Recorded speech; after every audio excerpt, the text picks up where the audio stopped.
लापता सयाहती आबदोज से मुतालिक हैरत अंगेज मालूमात सामने आ गई। लापता आबदोज टाइटन 3 साल से तजुर्बात की बुनियादों पर काम कर रही है। सयाहती आबदोज सिंगल बटन फंक्शन पर काम करती है और इसमें 1912 में डूबने वाले टाइटैनिक का जेर समंदर मलबा दिखाने के लिए अपना पहला सफर 2021 में किया था। सयाहती आबदोज समंदर में 13,000 फीट की गहराई में जा सकती है, जिसमें 5 अफराद की गुंजाइश होती है। टाइटन नामी आबदोज में 5 मुसाफिर सवार थे, जिनमें बरतानवी अरबपति और पाकिस्तानी बिजनेस टाइकून और उनके साहबजादे भी सवार थे, जबकि अमले के 2 अरकान मौजूद होते हैं। ओशन गेट कंपनी के मुताबिक हालिया टूर से पहले टाइटन 2021 और 2022 में कामयाब टूर्स कर चुकी थी। 22 फीट लंबी आबदोज का साइज किसी मिनी वैन के बराबर है। बहरे ओकेनूस में 12,500 फीट गहराई तक के इस सफर में 10 दिन लगते हैं, जबकि इस एडवेंचर के लिए हर सयाह से $2.5 लाख तक वसूल किए जाते हैं। टाइटन को अभी तक किसी रेगुलेटरी इदारे से मंजूरी नहीं मिली।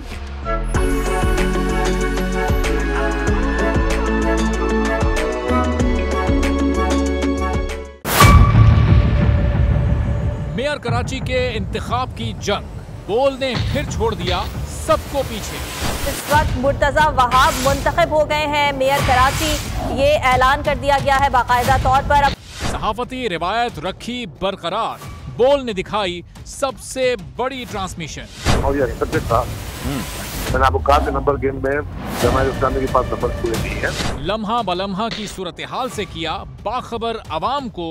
रेंजर्स के एहलकार और पुलिस के एहलकार हैं, वहाँ अलर्ट है और वो इस बात की कोशिश कर रहे हैं कि अब कोई नाखुशगवार वाक़या जो है वो रूनुमा ना हो सके, क्योंकि बोल है पाकिस्तान का नंबर 1 न्यूज चैनल। सब्सक्राइब करें और बेल दबाएं ताकि कोई खबर रह न जाए।